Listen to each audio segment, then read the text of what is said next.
एक दारोगा जी अपने प्रदेश को छोड़कर दूसरे प्रदेशों में चोर को पकड़ने के लिए, अपराधियों को पकड़ने के लिए जाते थे। अक्सर कर जब भी कोई ऐसा मामला उनके अंदर आता था, चाहे कहीं चोरी हुई हो या फिर कोई कत्ल हुआ हो, अक्सर कर उन्हें जो अपराधी उनके अंडर जो केस आती थी, उनका अपराधी अक्सर प्रदेश के बाहर चला जाता था। अब उसे पकड़ने के लिए जब वह प्रदेश के बाहर जाते थे तो साथ में अपने ही थाने की एक महिला कांस्टेबल को भी लेकर जाते थे। अब अपराधी तो मिलता नहीं था, लेकिन रात में वह होटलों में रुकते थे और उस महिला के साथ, अपने ही थाने की महिला के साथ पूरी रात गुजारते थे। अब एक दिन कुछ ऐसा होता है कि दरोगा जी की शादी हो रही थी, दरोगा जी घोड़ी चढ़ने वाले थे, तभी उन पर एक फ़ोन आता है और जब वह फ़ोन आता है तो दरोगा जी की हवाइयाँ उड़ जाती है और दरोगा जी अचानक से कहीं गायब हो जाते हैं। तो नमस्ते, प्रणाम, मैं आपका अपना विशु राय। आज कहानी उसी दरोगा और उनके थाने की महिला साथी यानी कि महिला कांस्टेबल की है। कहानी शुरू करें उससे पहले जितने भी हमारे प्यारे साथी चैनल पर नए आए हैं, जुड़िए विशु वारदात तक के इस छोटे से परिवार से, अपना प्यार दीजिए, आशीर्वाद दीजिए। दरअसल उत्तर प्रदेश के फर्रुखाबाद में एक महिला कांस्टेबल अपने थाने में शिकायत दर्ज कराती है। उनका तो दरोगा है, अक्सर कर उनके साथ बाहर प्रदेशों में जब अपराधियों को पकड़ने के लिए जाता है तो उनके साथ वह दुष्कर्म करता है और जब वह मना करती है तो वह शादी का झांसा देता रहा और करीब 2 साल तक दुष्कर्म करता है। फिर एक दिन वह खुद घोड़ी चढ़ने वाला होता है और उसके साथ कुछ ऐसा होता है कि सभी हैरान रह जाते हैं। महिला अपने सीनियर अधिकारियों को भी बताती है, लेकिन सीनियर अधिकारी भी उसकी बात को ध्यान नहीं देते। अब मामला एक दरोगा का रहता है, विभागीय रहता है, लेकिन एक दिन महिला के साथ कुछ ऐसा होता है कि महिला बर्दाश्त नहीं कर पाती है और फिर लिखित शिकायत एसपी साहब को देती है। और जैसे ही एसपी साहब अपने ही जिले के थाने की एक दरोगा की ऐसी करतूत जब उजागर होती है, उनके सामने जाती है, तो हैरान रह जाते हैं और फिर बात आगे बढ़ती है। दरअसल एक महिला यानी कि एक लड़की, फर्रुखाबाद की रहने वाली एक लड़की, अपने माता पिता की इकलौती संतान रहती है। घर पर बहुत अच्छी स्थिति नहीं रहती है। घर में उसके माता पिता और उसके चाचा और एक चाचा का लड़का रहता था। पढ़ाई लिखाई किसी तरह लड़की कर कंप्लीट करती है, अब धीरे धीरे आगे बढ़ने लगती है, लेकिन इसी बीच जो उसका माहौल रहता है वह ज़्यादातर भाग दौड़ में ध्यान रखती थी और वह फिटनेस से काफ़ी अच्छी थी। फिटनेस काफ़ी उसकी यूँ कहें कि बहुत अच्छी थी। तब उसके घर वाले उसे खेल कूद में भाग लेने के लिए फ्री छोड़ देते हैं। अब लड़की जाती है अपना खेल कूद करती, अक्सर कर जो भी क्षेत्र में, स्कूल में, कॉलेजों में जो भी प्रतियोगिता होती भाग दौड़ की, उसमें हिस्सा लेती और हमेशा अव्वल आती। अब कुछ समय और गुजरता है, उसको लगता है कि क्यों ना पुलिस में जाना चाहिए। अब पुलिस में जाने के लिए लोग उसे प्रोत्साहित भी करते हैं कि तुम्हारा सिलेक्शन पुलिस में बहुत जल्द हो जाएगा, क्योंकि तुम भाग दौड़ में काफ़ी तेज हो और पढ़ाई लिखाई में भी अच्छी हो, और जब पुलिस में हो जाओगे तो तुम्हारे घर की स्थिति भी सुधर जाएगी। अब वो अपने माता पिता से बात करती है तो माता पिता भी कहते हैं कि ठीक है बेटा, तुम अपनी तैयारी करो और तैयारी अच्छी रहेगी तो तुम्हारा सिलेक्शन ज़रूर पुलिस में होगा। अब घर वाले भी खुश होते हैं कि उसकी बेटी पुलिस बनना चाहती है, लोगों की सेवा करना चाहती है। अब इसके लिए वह फर्रुखाबाद शहर जाती है, वहाँ तैयारी करती है तो कुछ दिनों बाद उसका पुलिस में सिलेक्शन हो जाता है। ट्रेनिंग के बाद जब वह घर जाती है तो अपने माता पिता को लेकर घूमने के लिए जाती है और घूमने के बाद कई मंदिरों जाती है, मंदिरों में मन्नतें रहती है, उसकी मन्नतों को पूरा करती है। पूजा पाठ करने के बाद अपने माता पिता के साथ घर लौटती है। अब कुछ दिनों बाद ही वह उसका जो पोस्टिंग होता है, उसकी पोस्टिंग होती है नवाबगंज के थाने में। अब नवाबगंज के थाने में उसकी पोस्टिंग हो जाती है। इसी बीच एक लड़का जो कि बेहद संपन्न परिवार से रहता है, जिसका नाम रहता है दीपक कुमार, उसकी भी पोस्टिंग सब इंस्पेक्टर के रूप में नवाबगंज थाने में हो जाती है। अब नवाबगंज थाने में दीपक कुमार की पोस्टिंग हो जाती है। उसकी भी जो उम्र रहती है वह महिला कांस्टेबल के आसपास होती है, दोनों हम उम्र रहते हैं। अब बातचीत दोनों की धीरे धीरे आपस में, थाने में रहते तो बातचीत होना जाहिर सी बात है। दोनों आपस में बातचीत करते रहते। अब दरोगा जहाँ भी जाता अपने साथ उस महिला कांस्टेबल को भी लेकर जाता। कहीं भी छापे मारना हो या किसी भी अपराधी को पकड़ना हो या कोई भी वारदात होती थी आसपास के गांव क्षेत्रों में, तो दरोगा अपने महिला साथी को साथ में लेकर जाता था। अब उसके साथ उसका काफ़ी लगाव हो चुका था। अब दोनों धीरे धीरे एक दूसरे से बातचीत करते करते दोनों की काफ़ी अच्छी गहरी दोस्ती हो जाती है। अब दोस्ती इस कदर आगे बढ़ जाती है कि जो महिला रहती है वह दरोगा दीपक कुमार को दिल दे बैठती है। अब दरोगा को दिल दे बैठती है तो दीपक कुमार भी अब लड़की को अपना काफ़ी अच्छा दोस्त बना लेता है और उसके साथ भी वह मोहब्बत करने लगता है।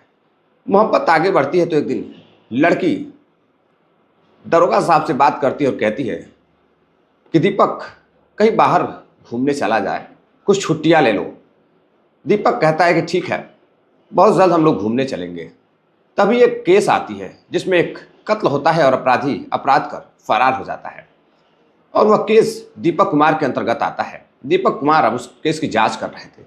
जांच पड़ताल में पता चलता है कि अपराधी राजस्थान भाग कर गया हुआ है। अब वो अपने साथ एक टीम बनाते हैं और टीम में खुद और एक अपनी साथी अपनी प्रेमिका महिला कांस्टेबल को रखते हैं और एक और व्यक्ति को लेते हैं। अब वहाँ से वह जांच पड़ताल करने के लिए अपराधी को पकड़ने के लिए राजस्थान चले जाते हैं। राजस्थान जाते हैं, करीब 2 दिनों तक राजस्थान रहते हैं, लेकिन राजस्थान में अपराधी का कोई अता पता नहीं चलता है, अपराधी पकड़ा नहीं जाता है। लेकिन इसी बीच जब रात हो जाती है तो रात को वह होटलों में रुकते हैं। अब उस रात होटल में रुकते हैं और उस महिला के साथ उसके अलग अलग कमरे बुक होते हैं। लेकिन जब रात होती है तो दरोगा जी उस महिला कांस्टेबल के कमरे में जाते हैं, उसके साथ जाकर पूरी रात गुजारते हैं। और इस पर महिला कांस्टेबल उनको मना करती है तो वह कहते हैं कि डरो मत, मैं तुम्हें बहुत प्यार करता हूँ और मैं तुमसे बहुत जल्द शादी करने वाला हूँ। अब जब शादी की बात महिला सुनती है कि दरोगा एक महिला कांस्टेबल से शादी करेगा तो बड़ी खुश हो जाती है। उसे लगता है कि दरोगा वाकई में दीपक कुमार बहुत ही अच्छा लड़का है, उसे बहुत प्यार करता है। अब बात धीरे धीरे आगे बढ़ती है। फिर एक केस आता है। उस केस में अब अलग प्रदेश में मध्य प्रदेश अपराधी रहता है। अब अपराधी को पकड़ने के लिए फिर अपनी महिला साथी को दीपक कुमार लेता है और लेकर मध्य प्रदेश निकलता है। मध्य प्रदेश निकलता है तो हाँ, अपराधी की कहीं कोई खबर नहीं रहती, कहीं कहीं अपराधी मिलता भी नहीं। रात होती है। फिर अब सरकारी खर्च मिल रहा था। दीपक कुमार अपनी प्रेमिका को लेकर फिर से एक होटल में रुकता है और फिर से होटल में पूरी रात होटलबाजी करते हैं। महिला मना करने की कोशिश करती है लेकिन दीपक कुमार फिर से शादी की बात कर उस महिला के साथ पूरी रात गुजारता है। अब बात धीरे धीरे आगे बढ़ने लगती है। अब 1 साल गुजर जाते हैं। दोनों की दरोगा जी की मोहब्बत और महिला कांस्टेबल की मोहब्बत को करीब 1 साल गुजर जाते हैं। अब महिला कांस्टेबल दरोगा जी से कहती है कि ऐसा है कि अब 1 साल गुजर गए हैं, एक काम करो कि चलो अपने घर बात करो और जल्द शादी कर लेते हैं। दीपक कुमार कहता है कि ठीक है, बहुत जल्द शादी कर लेंगे। अब अलग अलग केस आती थी। अलग अलग केसों में जब भी प्रदेश से बाहर की कोई आपराधिक केस होती थी जहां अपराधी प्रदेश के बाहर है, वहां अक्सर कर वो महिला साथी को लेकर जाता था और 1 से अधिक बार उस महिला साथी के साथ होटलों में रात गुजारता था। अब महिला कांस्टेबल दीपक कुमार से कहती है कि एक काम करो, अब तो 1 साल से ऊपर हो गए हैं, अब मैं चाहती हूँ कि जल्द से जल्द तुम अपने घर बात करो। महिला कांस्टेबल अपने घर बात करती है तो उसके घर वाले तैयार हो जाते हैं, यानी कि लड़की के घर वाले तैयार हो जाते हैं। लड़के के घर वाले से अभी बात नहीं हुई थी। दीपक कुमार कहता है कि मैं अपने घर वालों से बात किया हूँ, बहुत जल्द हम दोनों की शादी होने वाली है। अब देखते देखते 1.5 साल गुजर जाते हैं। लड़की के साथ जब भी मन करता था दरोगा दीपक कुमार लेकर उस लड़की को होटल में जाता था और कभी कभी कमरों पर भी बुलाता था। अब महिला बेहद मोहब्बत करती थी, उसको यही था कि दीपक कुमार उससे शादी कर लेगा। और लेकिन प्रेम का झांसा देकर दीपक उसके साथ 1 से अधिक बार शारीरिक संबंध बनाता गया। अब 1.5 साल हो जाते हैं, शादी का कुछ अता पता नहीं रहता है। तो फिर से लड़की अब दीपक कुमार पर दबाव बनाने लगती है और फिर से उसके घर का नंबर लेकर घर वालों से बातचीत करती है। अब एक दिन दीपक कुमार लड़की को लेकर घर वालों से मिलाता है। घर वाले कहते हैं कि बेटा बहुत जल्द कुछ समस्याएं हैं वो पूरी हो जाएंगी तो मैं तुम्हारी शादी दीपक कुमार से अपने बेटे के साथ बहुत जल्द कर दूंगा। अब लड़की खुश हो जाती है अब इस बीच देखते देखते 2 साल गुजर जाते हैं। अब बाद में पता चलता है दीपक कुमार लड़की से बातचीत करता है तो लड़की फिर से शादी की बात करती है कि 2 साल हो गए, आज तक तुम्हारे घर वालों ने शादी का नाम नहीं लिया और तुम भी शादी से काफ़ी दूर भाग रहे हो, और शादी की बात कर तुमने मेरे साथ कई बार शारीरिक संबंध बनाए हैं। अब मैं परेशान हो चुकी हूँ, अब मेरा दिमाग खराब हो चुका है। लड़की धीरे धीरे तनाव में जीने लगती है। अब उसे लगता है कि दीपक कुमार उसे धोखा दे रहा है। अब दीपक कुमार के घर वालों से फिर से वह बातचीत करती है तो फिर से वही जवाब, पुराना सा जवाब घिसा पीटा, बेटा कुछ काम चल रहा है, बहुत जल्द तुमसे शादी कर ली जाएगी। दरअसल घर वाले अभी शादी के पक्ष में नहीं रहते हैं, उन्हें लड़की पसंद नहीं थी। इसी बीच समय गुजरता गया, दीपक कुमार के घर एक रिश्ता आता है। एक लड़की को पता चलता है, लड़की के घर वालों को, कि एक लड़का गवर्नमेंट जॉब में है, दरोगा है। अब बात दरोगा की है तो हजारों रिश्ते आ रहे थे, गवर्नमेंट जॉब किसी को मिल नहीं रही है। अब लड़की के घर वाले फटाफट दरोगा जी से शादी करना चाहते थे। दरोगा जी के बारे में ना आगे पता किया ना पीछे पता किया, नौजवान दरोगा दीपक कुमार, अब उनकी शादी फिक्स हो जाती है। अब जहां शादी फिक्स हो जाती है, अब इसकी जानकारी उस महिला कांस्टेबल को लगती है। अब महिला कांस्टेबल बवाल काटती है, उनके घर वालों को भी बोलती है, तो घर वाले कहते हैं ऐसी कोई बात नहीं है, शादी तुम्हारे साथ ही होगी। दीपक कुमार से बात होती है तो दीपक कुमार भी बात को टाल देता है। अब जब महिला बिल्कुल कन्फर्म हो जाती है कि दीपक कुमार की कहीं और शादी हो रही है, अब महिला पहुंचती है अपने आला अधिकारियों के पास, उसी थाने में जिस थाने में वो तैनात थी। ऊपर अधिकारियों से बातचीत करती है तो अधिकारी उसको कार्रवाई की बात कहकर बात को टाल देते हैं। अब कई दिन गुजर जाते हैं, करीब 3 महीने गुजर जाते हैं, उसके ऊपर कोई कार्रवाई नहीं की जाती है। अब महिला कांस्टेबल को कहीं से पता लगता है कि 17 अप्रैल को छुट्टी लेकर के दीपक अपने गांव गया हुआ है, घर गया हुआ है, उसकी 20 अप्रैल को शादी होने वाली है। अब जैसे ही उसको पता चलता है, उसकी हवाइयाँ उड़ जाती हैं। अब वो अपने थाने में जाकर बातचीत करती है तो पता चलता है कि दीपक कुमार की पोस्टिंग भी यहाँ से बवाल को बढ़ते हुए देखकर उसकी पोस्टिंग वहाँ से हटाकर कादरी गेट आवास विकास चौकी इंचार्ज बना दिया गया है। अब वो वहाँ चला गया है, अब वो यहाँ पर नहीं आएगा। अब महिला और परेशान हो जाती है कि दीपक तो उसका साथ छोड़कर भाग रहा है। अब वो कंफर्म करती है कि क्या वाकई में उसकी शादी हो रही है। पता चलता है कि हाँ, उसकी शादी 20 अप्रैल को होने वाली है। अब वो फ़ौरन ही पहुँचती है एसपी ऑफिस पहुँचती है, क्योंकि वह जानती थी कि मामला उसी के थाने का है, उसके थाने के अधिकारी उसकी बात नहीं सुन रहे हैं। अब जब बात नहीं सुन रहे हैं तो वह एसपी ऑफिस पहुँचती है लिखित शिकायत पत्र लेकर, उसमें सारी अपनी हकीकत बयां करती है। और लड़की लिखती है एसपी साहब को कि अक्सर कर दीपक कुमार बाहरी प्रदेशों में ले जाकर अपराधियों को पकड़ने के बहाने वो उसके साथ दुष्कर्म करता था, होटलों में रातें गुजारता था और शादी का झांसा देकर अक्सर उसके साथ शारीरिक संबंध बनाया करता था।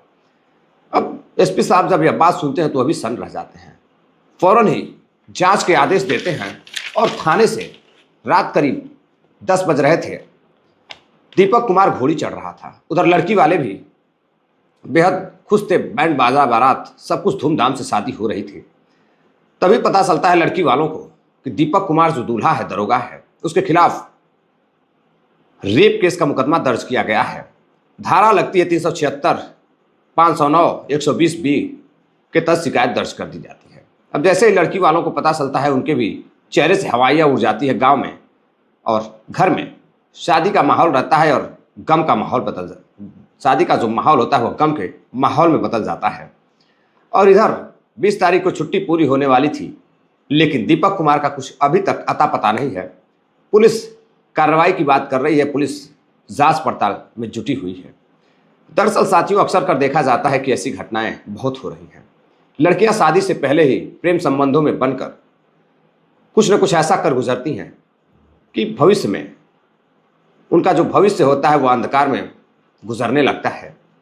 कहीं ना कहीं ऐसे केसों में अक्सर कर महिलाएं या तो आत्महत्या कर लेती हैं या फिर उनके साथ प्यार का झांसा देकर शारीरिक संबंध बनाया जाता है और उनके पास जब कुछ भी नहीं बचता है तो वह रोने के सिवा उन्हें कुछ भी नहीं मिलता है। दरअसल आजकल के समय में बहुत सी लड़के लड़कियां शादी से पहले ही शारीरिक संबंधों पर फोकस कर रहे हैं, जो कि बेहद ही गलत है।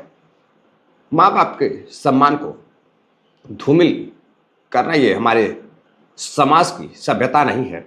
दरअसल साथियों, इस कहानी को सुनाने का उद्देश्य आपको जागरूक करना है, किसी को हैरान करना या परेशान करना नहीं है। चलते चलते कुछ साथियों ने कमेंट किया है, जिनका नाम है फैजल खान है, सोहेल अंसारी है, राहुल सिंह है, शुभम खरवाल हैं, सौरभ राय है, सोहन लाल सेठिया हैं व्यूअर राजस्थान से, सुनील चौधरी जी हैं सेंट्रल जेल राजस्थान से। आप सभी साथियों का बहुत बहुत धन्यवाद जो आप इतना प्यार सपोर्ट देते हैं। कहानी कैसी लगी आप सभी साथी कमेंट कर ज़रूर बताइएगा।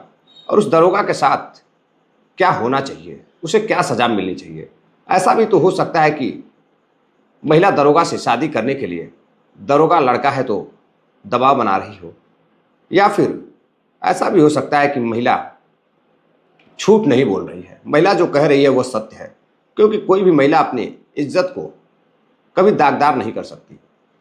तो साथियों, अपना प्यार दीजिए, सपोर्ट दीजिए। मिलता है एक और नई कहानी के साथ, तब तक के लिए इजाज़त दीजिए। जय हिंद, नमस्कार।